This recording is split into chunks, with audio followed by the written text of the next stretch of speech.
17 members and associates of the Hells Angels are facing criminal charges in a violent attack. Federal agents allege the outlaws sold drugs, traded firearms, and engaged in insurance fraud and even tampered with government witnesses. We have learned there is cell phone video as well as surveillance video of evidence in this attack. The U.S. Attorney characterized today's raids as historic, the largest federal bust on organized criminal gang activity. Retaliation is common for crimes involving biker gangs. However, it could happen anywhere because of how interconnected gangs have become nationwide. The 3-year investigation resulted in 42 federal indictments on a variety of charges, including racketeering, money laundering, drugs, gambling, insurance fraud, and extortion. There's a bunch of bikers up here, and they're shooting guns and stuff. I need the police now. Play on foot going towards 2nd Street. Okay, receive. Then you see a pack of Hells Angels going by, people are going to want to look. Next thing you know, cars.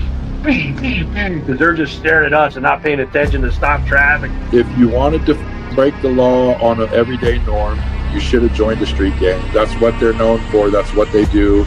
You're not allowed to steal cars on my block. We steal those cars. I mean, it was so bad by us in Vegas.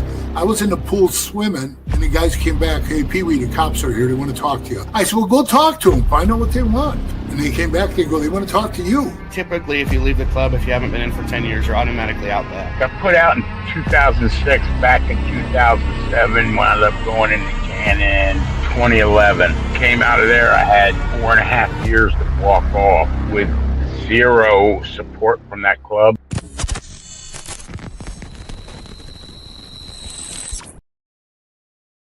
Welcome to this episode of Chatting with Stacks. I'm your host, Bill Stacks, and today we're going to talk about the Mongol raid, and I got exclusive footage from inside the clubhouse. We're going to show it to you. We're going to talk about a couple past raids and what's their future looking like for the Mongols. Do you think they could survive this blow? Before we get started, make sure you hit the like button, subscribe, hit the notification bell, tell a friend about the dopest content on YouTube. And I appreciate everyone that takes the time to watch this show.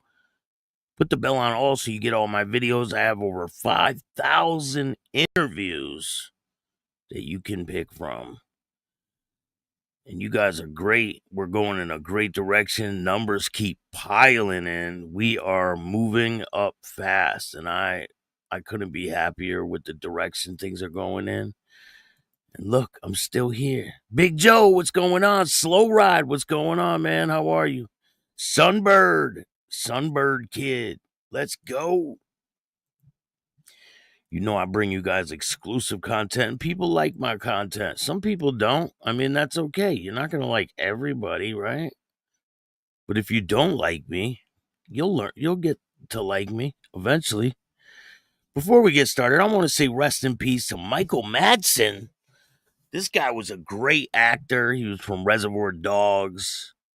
He passed away. This is a very sad situation. I mean, he was an incredible actor. And I guess he was friends with George Christie.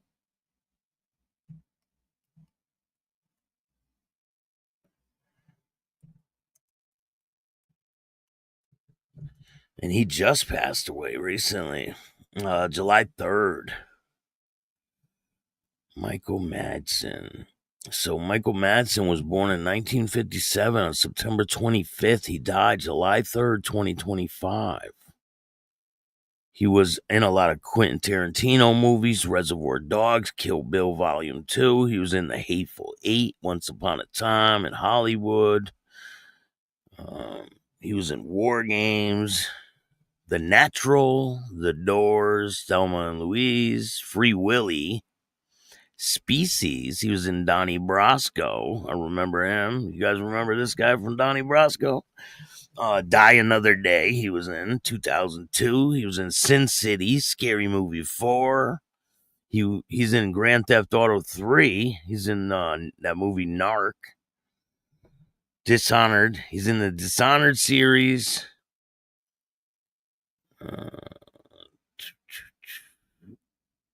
He has 7 children. Wow. So he was born in Chicago.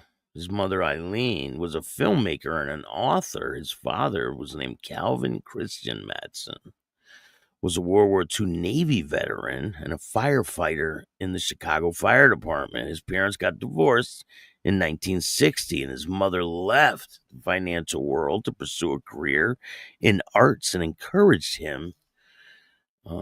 Encouraged by film critic, he attended New Tier High School in Wichita, Illinois, or Winnetka, Illinois. His sibling, Cheryl Madsen, an Academy Award nominee, Virginia Madsen, his parental grandparents were Danish, and his mother is Irish with Native American. Madsen was working at the Steppenwolf Theater Company in Chicago, where he served as an apprentice under John Malkovich. And he appeared in a production of Mice and Men. His first notable film role was a small part in a science fiction film named War Games. He appeared in John Dolly's thriller Kill Me Again as a criminal, Vince Miller, opposite of Val Kilmer. And Quentin Tarantino directorial debut, Reservoir Dogs. So that was like his breakout role, was Reservoir Dogs. He played Mr. Blondie, a cruel criminal. Steve Buscemi received the role of Mr. Pink, which Madsen wanted it. It had more scenes with Harvey Keitel. For Pulp Fiction, Madsen declined the role of Vincent Vega, which went to John Travolta. Madsen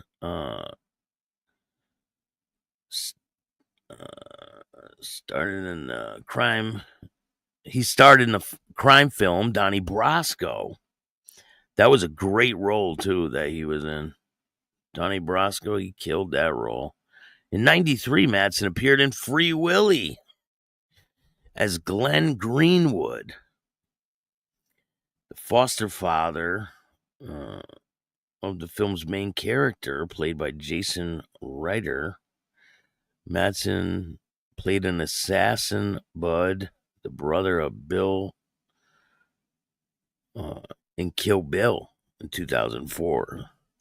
Tarantino discussed an idea for a film to unite Madsen and Travolta as the Vega brothers. In 2007, Tarantino said the film, which he intended to call Double V, Vega, was kind of unlikely now because of the age of the actors and the on-scene deaths of both characters. So Madsen appeared in Obols, Blood Rain,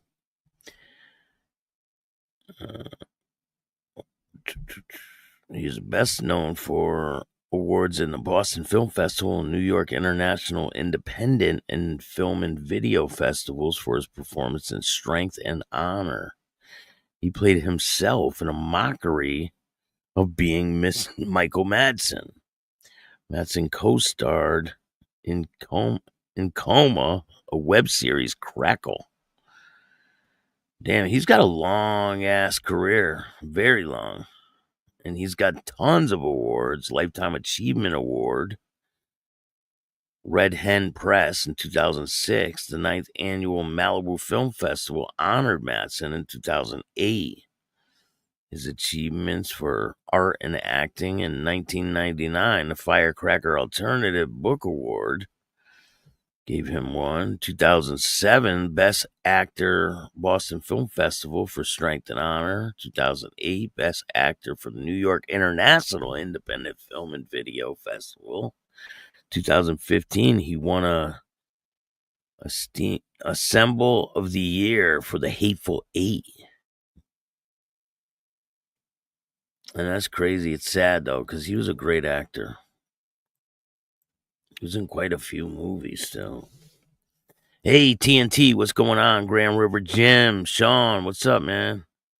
Thank you guys all for joining me today. We got a good one for you guys today. Operation Mongolian Beef. And we're going to talk about some past situations that have happened with the Mongols, including Doc Cavasso. You guys remember that guy? Probably a lot of people say he's probably the worst thing that ever happens at a Mongols motorcycle club, but we're going to talk about it. And how many people here know? Did he cooperate? That's what I heard. I heard he cooperated.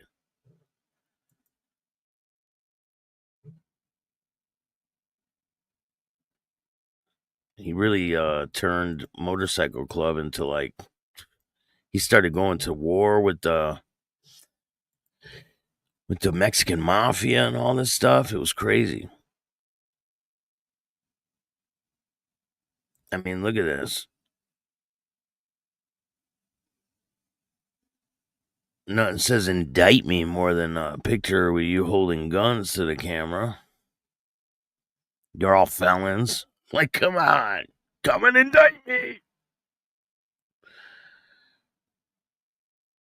Really not too bright to be taking pictures like that. But this is Doc Cavasso. He was a major character in the motorcycle community. And he was running the Mongols like a militant machine.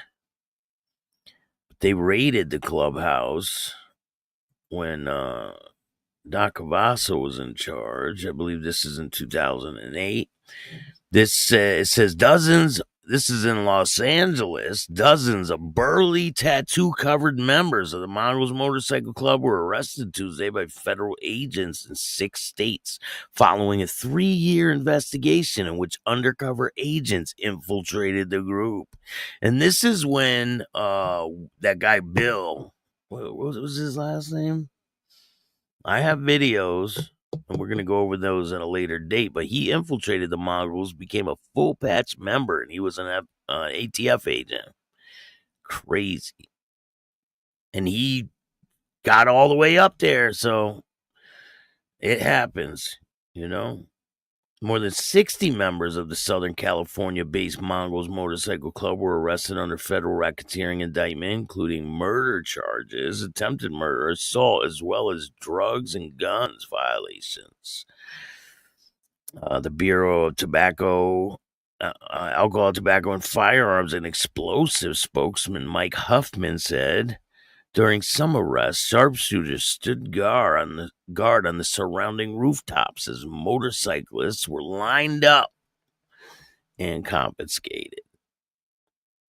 It's going to be a large hit to their operation, they said. We are arresting many of their top members, Huffman said. The U.S. attorney said he believed that it might be the highest number of arrests of a motorcycle gang in the nation's history. His staff planned to ask the judge for an injunction to the size of the Mongols' trademark name. Now, this is when they were fighting pretty hard for their trademark to get. The government was trying to take their trademark. It's the first for the federal authorities. If the order is approved, no member would be able to wear a jacket or ride a bike bearing the gang's name. And that would have been insane. It would allow law enforcement to seize the leather jackets right off their backs. Federal and local agents had 110 federal arrest warrants and 160 search warrants that were being served across Southern California and Nevada, Oregon, Colorado, Washington, Ohio. The sweet-dubbed Operation Black Rain was continued throughout the day on Tuesday, agents said. Among those arrested were the gang's former national president, Ruben Cavasso. Hoffman said the Mongols have been recruiting members of the Los Angeles street gangs to assist in their operations. The Mongols are primarily Latino.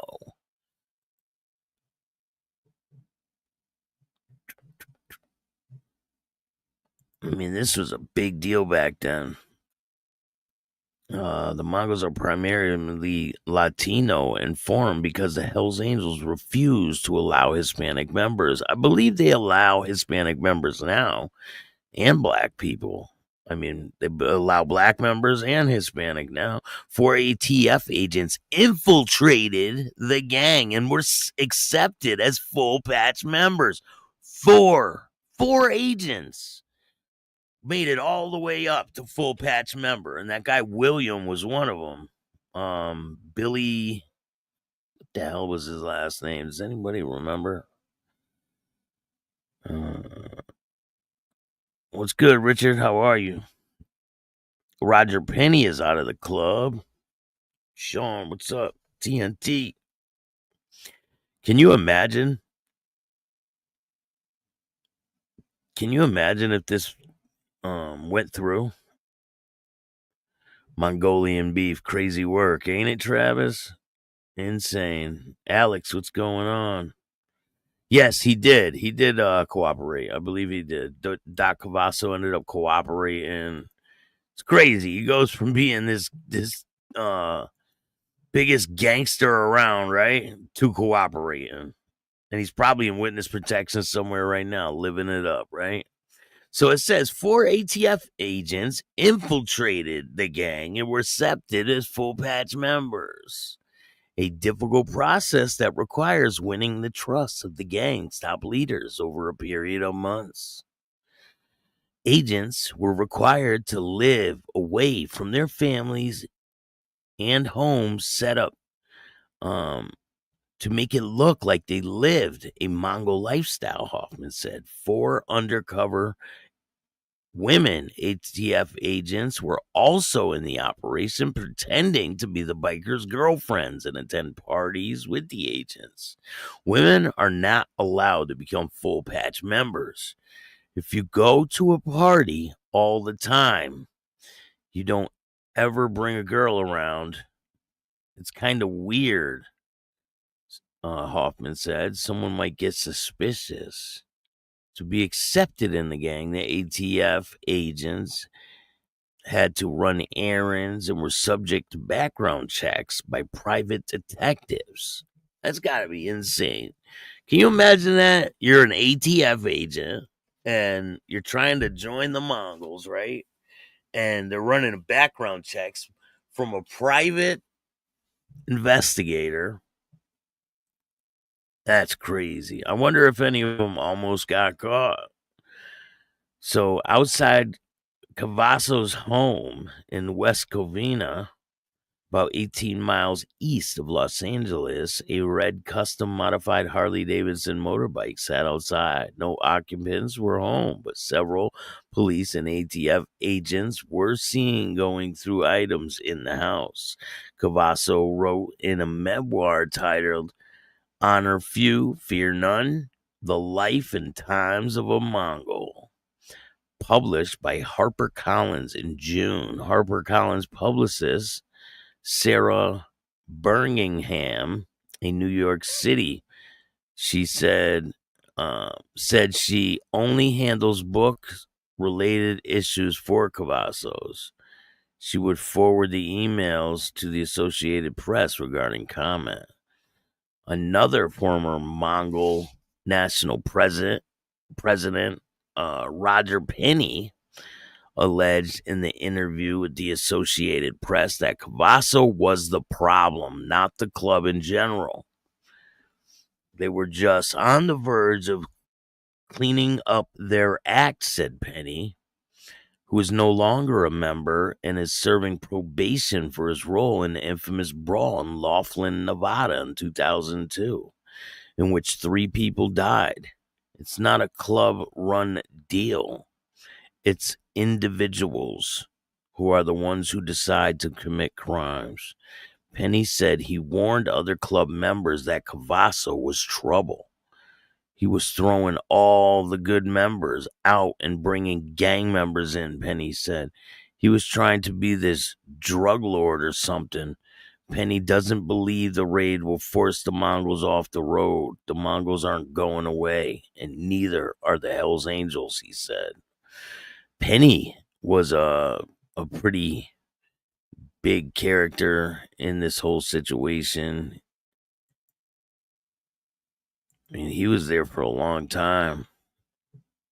So here's another thing about Cavazos. Now, this is coming from the 1percenterbikers.com. This is an old post, but I'm going to read it to you anyway. Ruben Doc Cavazo, former national president, the Mongols MC, who in August 2008 was put out bad by the club, says he's currently serving 14 years, sentenced for RICO charges following Operation Black Rain. I believe while he was serving that time, he ended up cooperating. That's what I hear. Ruben Da Cavazo was born in 1957 in northeast Los Angeles. He grew up in Highland Park area. Isn't that where Lefty Gunplay is? He got into a car accident over the weekend, totaled his Corvette, a white Corvette, burst into flames, car totaled. So he was in the hospital. As a teen, he joined the Los Angeles-based Avenue Street Gang, those membership primarily Hispanic. He would later use these relationships to quickly expand the Mongols. He became a licensed radiologist. For a time, he worked at the Southern California Medical Center as a CAT scan technician. Can you imagine? You're going to get a CAT scan. You got Doc Cavazo doing it for you. Damn. He has a son, Ruben Little Rubes Cavazo Jr., as well as a brother, Al the Suit Cavazo. Both men are also active in the Mongols. I wonder if they are still active in the Mongols, his son and his brother. Does anybody know that? Yes, Billy Queen. That's it. Yeah. Does anybody know if they are still in the club? Doc was selling patches. Probably. Women used to be patch holders once upon a time. They were in the Mongols? I did not know that. I know there was only one patched member of the Hells Angels that was a female. It was, what was her name? Mother Ruth or something? I want to know if his brother and his son are still in the Mongols. Once obtaining membership, Cavazo left the Avenues gang and began prospecting for the Mongols. Once obtaining membership, he was keen to quickly rise to the top. He would rise the ranks, firstly becoming to be the chapter president and finally into the role of national president. He used his connection with Hispanic street gangs to quickly boast their membership numbers within the Mongols. Some of these new members were recruited from street gangs, were reported to not even own motorcycles, let alone ride a Harley Davidson. The move quickly expanded ranks to bring those into who are not traditional motorcycle riders. Caused some tension within the Mongols, particularly with the some of the long-standing members. The move also put risk to the relationship with the Mongols Motorcycle Club had built over the years with the Mexican Mafia. Extremely fast expansion for any outlaw motorcycle club results in the proper scrutiny of the probation period being put at risk. It was the speed of expansion, the desire to bring in as many new members as possible that contributed to the law enforcement agencies being able to infiltrate the Mongols and ultimately bring charges against many of their members. In 2008, August 30th, Doc Cavazo is voted out of the club along with his son, Ruben Little Rules, and his brother Al the Suit. So they just answered my question. There are rumors circulated that he is a rat. October 21st, 2008, law enforcement raid his home in Southern Hills, West Covina, California, and Doc is arrested as part of Operation Black Rain. So, damn, he was already voted out of the club, and then they raid his house? Damn. January 2009, Ruben Cavasso pleads guilty and stated that he led a murdering, drug-dealing criminal conspiracy called the Mongols Motorcycle Club, and that the Mongols registered trademark afforded a source of influence over the racketeer or over the RICO enterprise that the defendants admits he established, operated, controlled, conducted, and participated in. He was sentenced to 14 years in prison. At the end, at the time of writing this, he's still being held in El Paso. That was in 2008. He's probably out by now. I mean, no, he is out by now. So the word on the street is he cooperated with authorities when he was in prison. They took him out, and he's in witness protection somewhere. It's pretty wild. So there are no records of Ruben Cavasso when you search either the federal inmate finder in Texas or in the feds.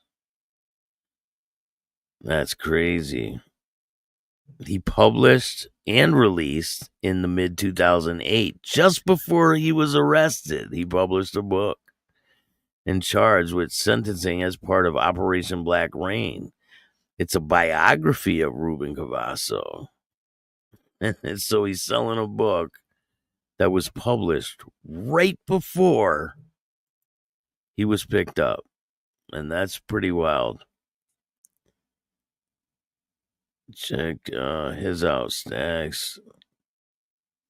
Aging Rebel RIP. Yeah, I'll definitely check that out. If you guys have any stories or any club members you want me to look into, just let me know and I'll do some research. So let's get to the topic at hand. The Mongols Motorcycle Club raid. I'm going to take you into the clubhouse. Let's go.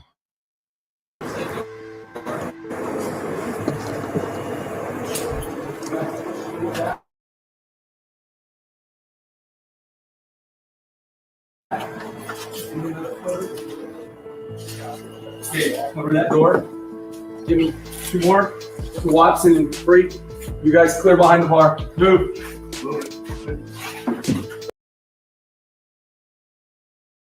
So it's funny, while they're doing this, right? He's like, "You want a beer?" He goes to one of the cops says, "You want a beer?" to the other guy. Here, I'll mute the music.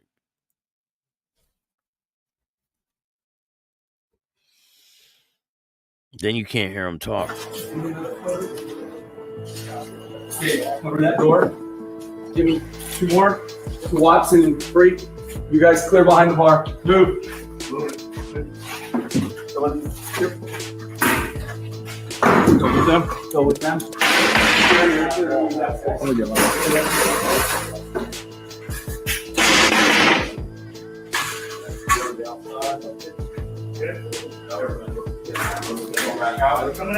All right, everybody's gonna have that door. We're giving it up.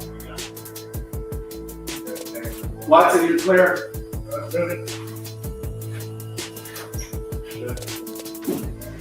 Where's my breacher team? Here's on the second floor.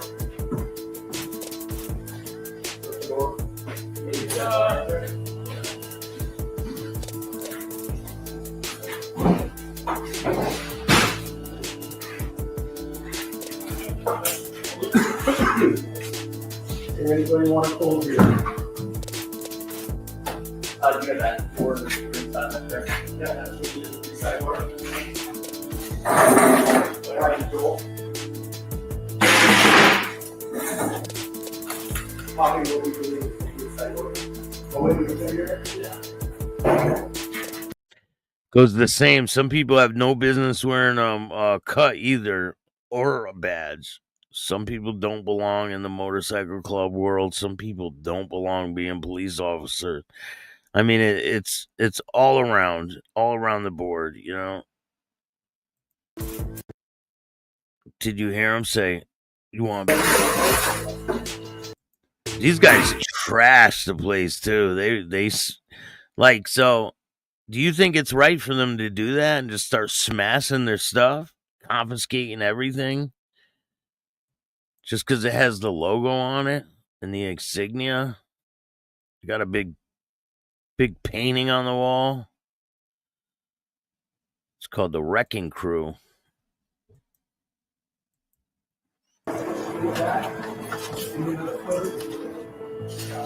Okay, cover that door. Give me 2 more. Watson and Freak. You guys clear behind the bar. Move.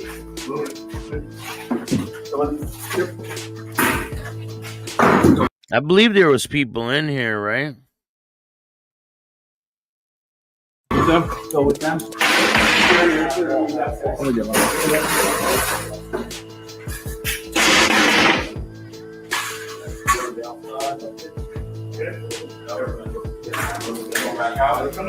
Alright, everybody's gonna have that door. We're giving it up. Looks like a pretty cool bar, though, right? No, they shouldn't smash their property, but they do. They do it all the time. When they do these raids, they do smash a lot of things, and they don't have to pay for it. I mean, people can put a lawsuit in and try to get paid for it later, but by that time, it's like, what's the point? They've done it to the Beast Motorcycle Club. They smashed their gate down. They busted their windows out all in the front of their clubhouse, smashed their front door in. And, you know, they have a big reinforced steel door. They won't just knock on the door and say, come out. They always have to bust a hole through the side of the building and smash windows. But the damage they did to the Beast Motorcycle Clubhouse, I have a video of that, and they tore it apart, and they didn't find anything. These guys, no one got charged. They didn't find anything, and they have to pick up the tab on fixing. They bust, so they have a gate out in front of the clubhouse, right? They came with that, what's it called, the Bearcat or something like that. It's kind of like a tank SUV, and it has like a long thing on the front of it. Kind of looks like a tank. They pushed the poles over that hold up their chain link fence, and pushed them right out of the concrete. Busted through the fence, smashed all their windows, busted through the door, and just left. Oh, we didn't find nothing. They just leave. Watson, you're clear.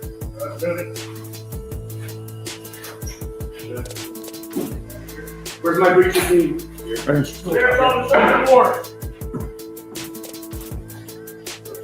Hey, Lindsay, how are you? Path Killer, what's going on? We got a lot of people in the house. Shout out to everybody that was watching the show. Make sure you hit the like button. It really helps a lot. And we're going to try to keep things going for you guys.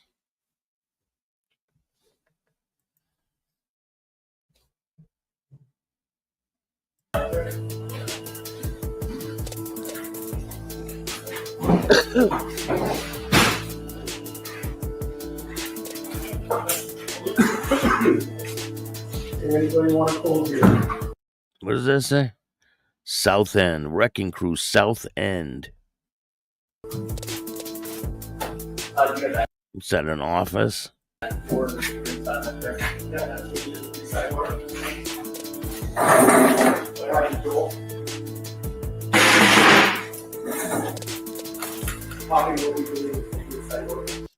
I mean, it's a pretty cool looking clubhouse, right?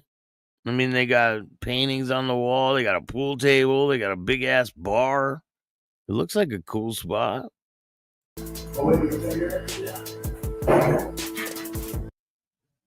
We got some more videos to show you guys today. So before we get to the other videos of the Mongols, I want to send condolences and prayers to all the people that lost their life over in Texas. A lot of young children passed away. I think it was over 70 people died in the flooding. And I got a video to show you of the time lapse of the flooding there, and it's insane. You won't even believe it when you see it. Look at this. I'm going to show you a time-lapse video of the flooding in Texas.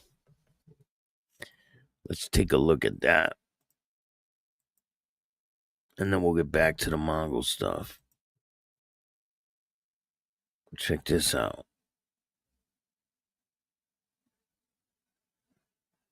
Now I zoom in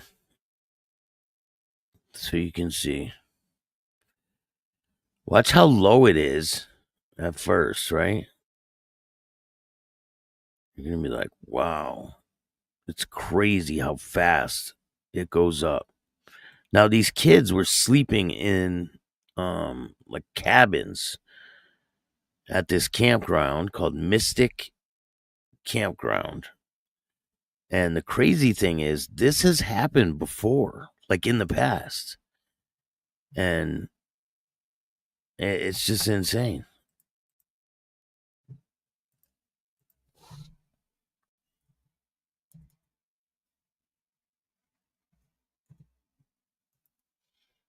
Here it is. You can see it good now. Look at all that wall of water.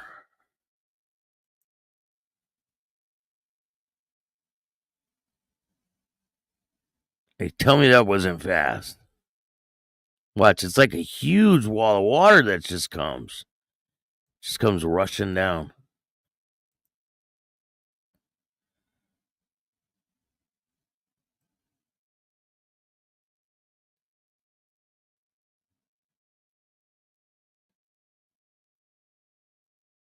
I believe there was 27 children missing, or kids, young kids that were just at a camp. Let me see if I could find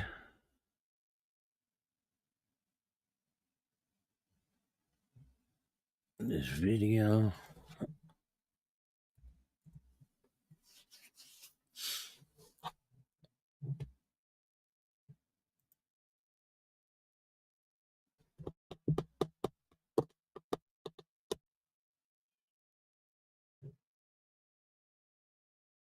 No, I don't have it.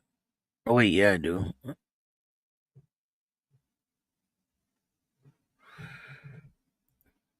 Hold on. Let me see if I can get it for you guys.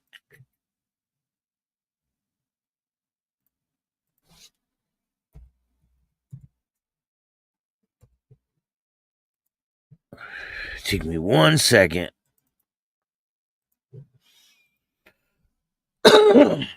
How was you guys' holiday weekend? I want to hear about what you guys did.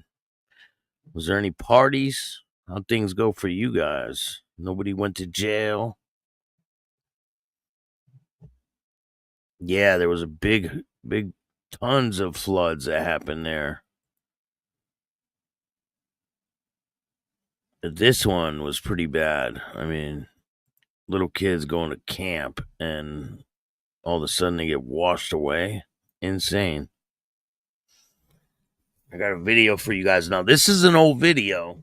This is probably from the 80s, right? And it's like, damn, it shows that history repeats itself. It definitely does. Take a look at this. Small town of Comfort, scene of a heroic rescue and tragic loss. 1987. I believe this is like Rescue 911. Remember that show? This is in 1987. The same place, the Guadalupe River in Texas. Church camp kids swept away, it says. So come on. They couldn't prevent this? Much of the footage you will see was taped on that day by the banks of the Guadalupe River. It was the day they were supposed to go home. Hell yeah, Rat Busters. I rode 700 miles this weekend. Next year, that's going to be my year to travel long distances. You'll see. Still on probation or stayed in the house. That's a good deal, man. Listen, I went to the beach this weekend, and I had a great time. The more than 300 children with the love of my life at the church camp were awakened early. The river was flooding. If they didn't leave soon, their buses might not be able to leave at all. They come in there rushing us up and everything, telling us to get up, get packed and all this stuff, and everybody was asking why. They said we got to get out of here because the river was flowing over. And we started going around the corner. We would go down the hill, then water started coming in the bus and stuff. We tried to back up, but then the bus got stuck, so they made all of us get out of the bus. And that's whenever the first wave hit us and started scattering people to different trees. Damn, look at that. Kids clinging onto the trees like ants, surrounded by rushing water.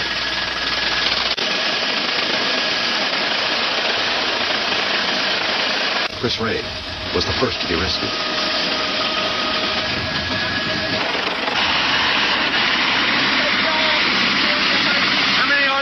See how the kids used to look back then? They don't look like damn kids. They look like grown-ups. Oh, yeah, he's 12. How many? 40. In the bus? 12 the bus. We all got on the bus. The bus started going down. See, they can't even believe it. 40 kids were in the bus. And look what happened. It's crazy. And the death toll keeps going up. They don't know exactly how many numbers there are. As news bulletins spread the word of the flood and accident, more help arrived. 30-year-old kids. Yeah, they're kids, right? They look like they're in their 30s. But many parents feared the worst. I know for me that it was like you've got two daughters down there. Now, obviously, they both are not going to make it. You know, which one would you choose? Which one would you have come back? I mean, it seemed like every tree had a facial to in it.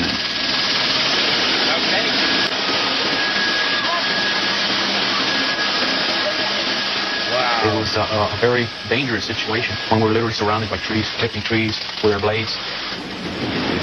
82. The death toll is up to 82.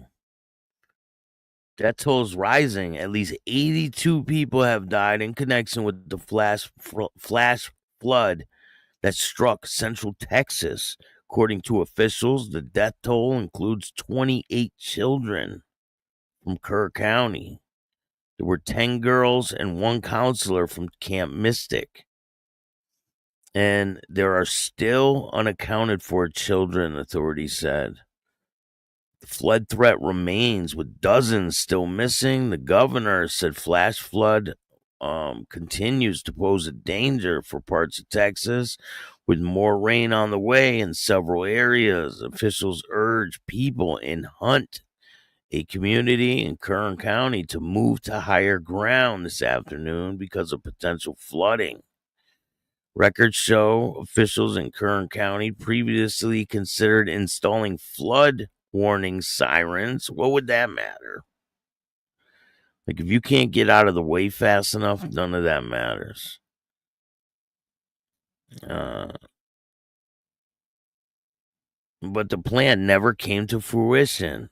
And while the National Weather Service issued a slew of alerts before the storm, questions surround the agency's staff and ability to reach residents at the time of the disaster.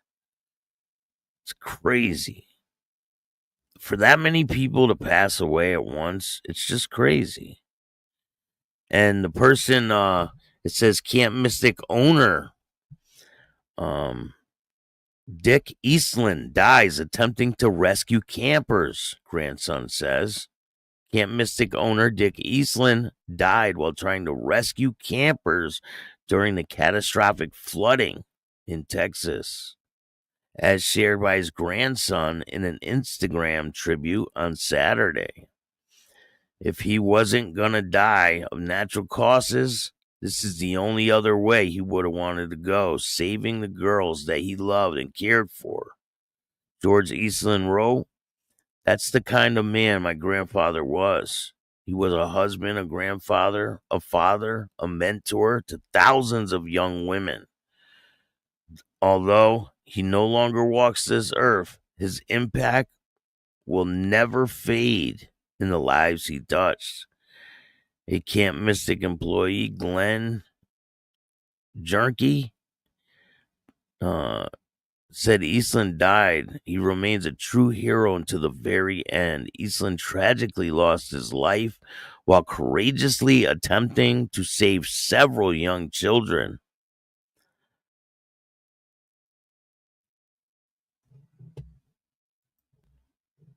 Hey, let's finish watching this. There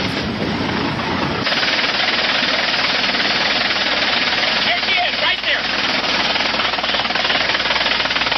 Okay, he died. He's gonna go down when we get the light there. He took the rope off.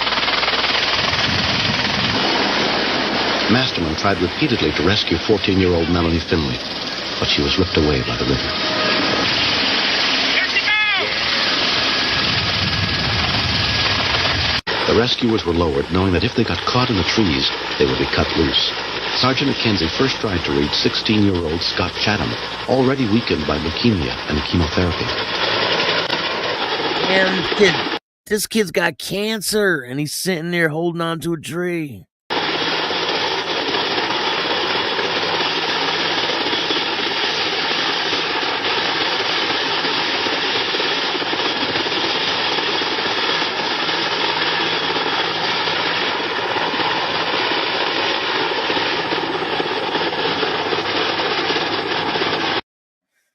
Damn, they don't say if they got him or not.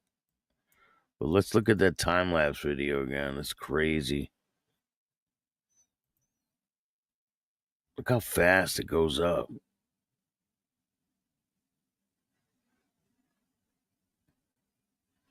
And then you're on the side, right? You're on the side of the river, and all these people are flying down the river. You don't got no boat. What are you supposed to do? You can't do anything. Like, if you have no way of getting in that water to save the people, you're just sitting there watching it all happen. Watch how fast it goes. Looks like a little bit of water is going over the road, right? You see the road? Just a little bit is like trickling over from that river. But here comes the wall. See the wall of water? Boom. And then a big surge comes. There was a rumor they found 2 girls in a tree this time around, but she did turn out to be a rumor. It's crazy. Hopefully they can, yeah, they were born with a cigarette in their mouth. It's just a sad situation. All these kids are there to have a good time and, enjoy the summer, and this type of thing happens. It's very sad. Look how high that goes. You can't even see it. The camera's gone. Like, it's about to sweep the camera away, too. Shit's insane. And where does it go? Like, where does this river lead to? The Gulf of America?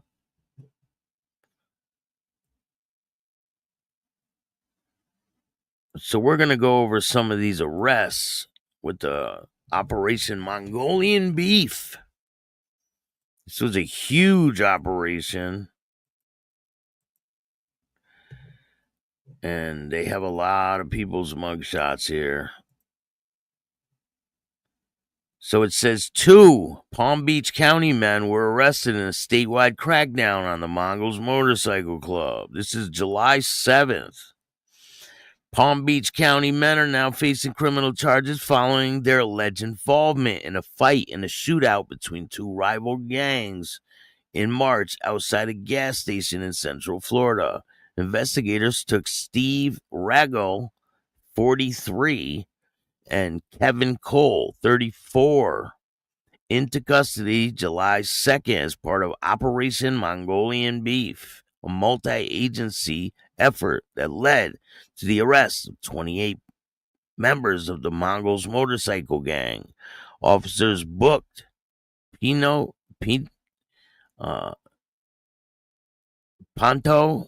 and Rangel and Cole into the Palm Beach County Jail out on out-of-county warrants. They are awaiting extradition to Volusia County, where investigators say they were involved in the brawl between rival gangs that led to gunfire outside a busy gas station in New Smyrna Beach, about 15 miles away from Daytona Beach.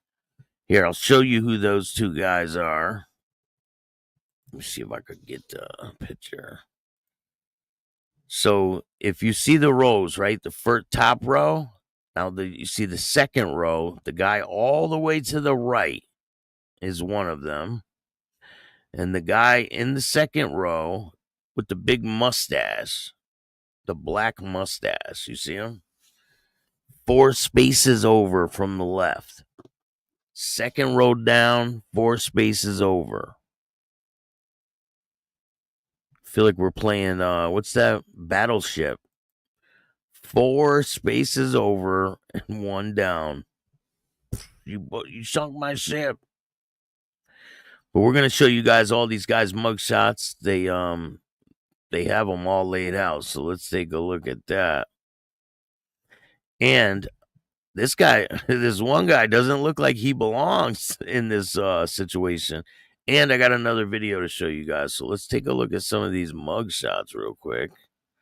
So this guy, he doesn't look like he belongs in this whole thing. What do you guys think? His name's Taylor. Or Tyler.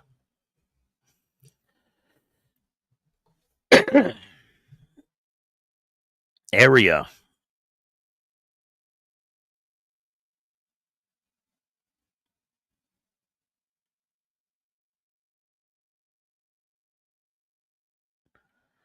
Max Bastardo. Gary Badul. John Bartran. Christopher Boyd.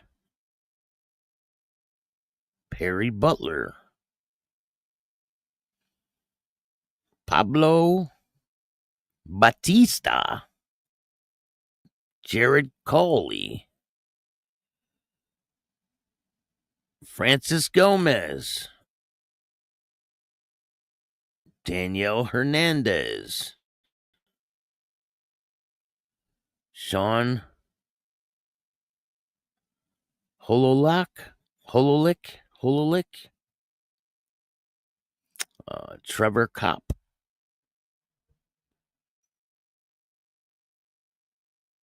This is the guy. This is one of the guys that they were talking about in that article.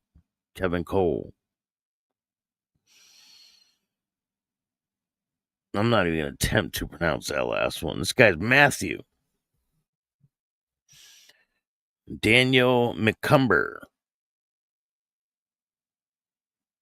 Robert Manis. Sean Marshall. And this is the other guy that they were talking about. They said 2 guys from that certain county. This is the other guy. Stephen Rangel. Justin Perry. I believe this guy got arrested around the time when Bike Week was happening for something else. Because I seen his mugshot before. 100%. Chadwick Price. Michael Rodriguez. Can't tell he's in the club, huh? Mario Silvestri. Spencer Skipworth. Timothy Stevens. Justin Summerhill. He looks like he's baked, like he don't even care. Anthony Trimboli. Jacob Velez. Clint Walker. Now, this is the guy that they alleged did the shooting, Remember, he's the one that they said stepped out of the car and nobody did anything until he showed up to the area. And then they tracked the car down as it was leaving. They pulled him over and arrested him. He is one of the only ones that was charged when this first transpired. I believe 2 people were charged when this first all happened. But he is allegedly the state representative for the Mongols in Florida. That's what they said. I don't know how true that is. Douglas White. There's a lot of people. And Cass Williams. Gage Wilson. And that's it. This kid doesn't look like he belongs there either. But hey, I guess they don't all have a look, right? So that's all of the mugshots. And that's a lot. That's a lot of people. 32 people is a lot to get rounded up. And here's some pictures from the old, these are pictures from Doc Cavasso's trial.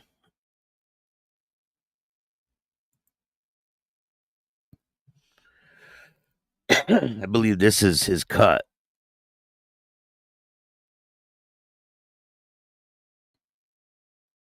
It could be wrong.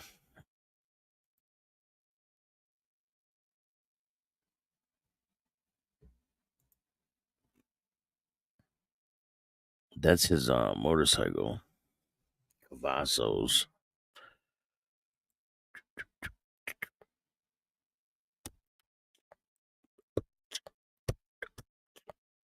And if you guys don't know, remember we were talking about 4 Extra, that guy from No Jumper, the guy that blew his hand off. Here's the picture. I can't show you because it's too graphic for YouTube, but go to Patreon and you can see this picture without the smiley face, and you will be like, wow, that's bad. It's pretty bad. Like, and they're going in on him, something serious. Like, because he talks a lot of shit about fighting and all kinds of stuff. And they're calling him 4 extra fingers, 4 nubs, and all kinds of different.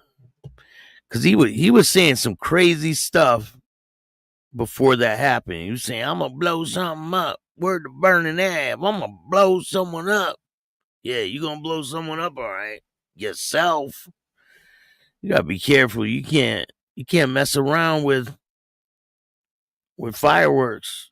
Some serious fireworks, too. They're not like some little bang, you know. He had some, they were big, too, like this big. They were like this round. And he was just messing around.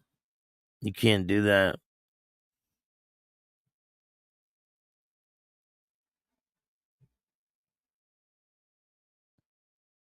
Yeah, but when these, hey, Dick Tickle, what's up? When they're doing an expansion on a club and they're letting in all these people without vetting them properly, police are going to infiltrate the clubs and gain full patches, and that's the bottom line. And then things are going to start happening. So, I mean, it can be a really good thing to boost their numbers, but it can be a terrible thing when they get police involved, because that's ultimately what will happen. I got another video for us to check out. An arrest in that New Smyrna Beach shooting at a gas station with rival motorcycle gangs during the last couple of days of Bike Week. Tonight we're hearing from a man who witnessed this shootout. Glad you're with us on this Saturday night. People were just pumping gas at a busy racetrack just outside of New Smyrna. News 6's Jarrell Baker was there this evening. Jarrell, you talked to a guy who ran for cover, hiding behind the counters inside that gas station. Now, he's going to talk to the guy who filmed. Remember when all this came out and that first video came on the internet? I remember it like it was yesterday. That video popped out. And he's the one that ran into the gas station like, they're shooting. And then probably a day later, another angle came out with some girl and some guy sitting in a car on the road. They started filming it. So there's a bunch of different angles. There's probably angles we never seen before. But here is the guy that filmed the first one that went viral. Yeah, it's the last thing you ever expect if you ever go to a gas station. I mean, if you were sent us this video on Facebook, and you can see the moments right here, a fight breaks out. He just thinks it's just a fight, but then when those gunshot rings out, that is when things get scary. He runs for cover, and so does everyone else. I spoke with a man who saw it all, and now he says that he's just happy to be alive. What went through your head when you heard those gunshots? Hey, all I heard was, oh man, one of these bullets might have my name on it. Let me go ahead and get up out of here. Filling up the tank at a local racetrack in New Smyrna Beach off of State Road 44 turned into one of the most frightening moments in the life of this man who recorded a fight between two local bike gangs. Seen the one guy walk up and he was kind of like yelling at the guy, talking about his brother, something about he was messing with my brother. The witness says that he doesn't want... Hey, hungover closer, what's up, man? Thanks for joining me today. Yeah. Happy 4th of July to everybody. Hope you guys had a safe, happy weekend. Identified, but he did share this video with us saying that it all happened around 11 a.m. Saturday, and it all got out of hand quickly. Oh! I see all kinds of punches being thrown everywhere. And then, then gunshots started going off, and I took off and ran towards the gas station. The witness says that he and several others rushed into the gas station, fearing for their lives as they dropped to the ground to avoid being hit by any gunfire. He says the staff at the racetrack locked the door, and it was all over within less than 5 minutes. Police say that both gangs were in town for Daytona Beach Bike Week. New Smyrna Beach police say that they received the call around 11:38 a.m. and arrived shortly after, where they found two people suffering from non-life-threatening injuries. I think the injuries that I've seen was mostly from like the fight, them getting jumped by several dudes. Yeah, but so do you guys remember there was someone else that was shot in the stomach, and he said that it happened like way down the road, and it was a Mongol member said that he was shot in the stomach far away from where this happened. So I heard there's other stories out there that aren't the same like everyone thinks. So allegedly, now I'm going to say allegedly because I don't know for a fact, but from my information, I hear that the warlock shot a Mongol in the stomach. And that's how all this transpired. But I don't know if that's true. I can just speculate. Those two were sent to a local hospital. The police say they're familiar with the two victims and the local gangs. The witness says he never experienced anything like this with bikers, but he does believe that the situation doesn't represent the biker community. Mostly when I see bikers, they're smiling and just... Those are two warlocks right there. And I mean, this is after it happened, and the warlocks are still there, you see? You can see their pads, Raj. Those are two warlocks.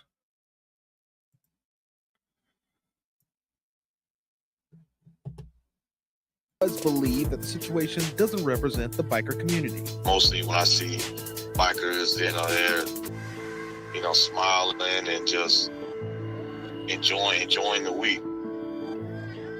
Now, police tell us that one person was arrested in the shooting, but they have not released the name of that suspect right now. Yeah, it just takes a couple biker gangs to ruin it all for everybody. You said takes a couple biker gangs to ruin it all for everybody. Well, they're a motorcycle club. If something like this happens, it's select few that are involved. Things are going to transpire, especially at gas stations and things like that, because they're going to run into each other. I mean, is it better that it happened at a gas station, or would it have been worse if it happened at Bike Week, like at the event? It sounded like the shots were going up into the air. Somebody was firing straight up instead of at each other. You're correct, because when I was talking with the gentleman, he had told me that it seems weird that if a gunshot went off in that big crowd of people, that no one got there. And he also said he got a good look at the victims, and he didn't think there were any gunshot wounds. Yes, that's good. Yeah, still, most definitely. It's very scary. Crazy. Terrell Baker, thank you very much. Well, hey, what's up, Portugal? How you doing? Week with lots of people. It is crazy what happened. They said 1 arrest was made, but no, 32 arrests were made, and there's probably a lot more to go. So I heard that there's another Mongol indictment coming. This is all allegedly, but I heard there's a whole nother round of Mongol indictments on the way. And I'm sure you're going to see a whole bunch of different motorcycle clubs getting indicted this summer. And summer's just getting started, so strap on your boots. Well, we're a little bit into it, but it ain't over. So be safe out there. I got a lot more content for you guys. We're going to be talking about the Hells Angels in an up-and-coming show, and there's tons of content for you guys, so make sure you go subscribe. Tell a friend to tell a friend. Tell your mother, brother, sister's friend about Chatting with Stacks, the dopest motorcycle content on YouTube. And hit the like button, subscribe, hit the notification bell so you can get my videos every time they drop. And if you don't like this show, you already know what to do. Start your own fucking podcast. I appreciate all you guys. And remember, don't be a bitch. And all new at 5, a major organized crime bust. 23 people under arrest now accused of stealing guns and cash. Today, police revealed 4 organized crime groups are wreaking havoc. From aggravated robbery to kidnapping, burglary, and more. Let's take a look at this. New pictures from court documents in this case. These are a few of the people who have been charged. And investigators say the money, tens of thousands of dollars, is all stolen.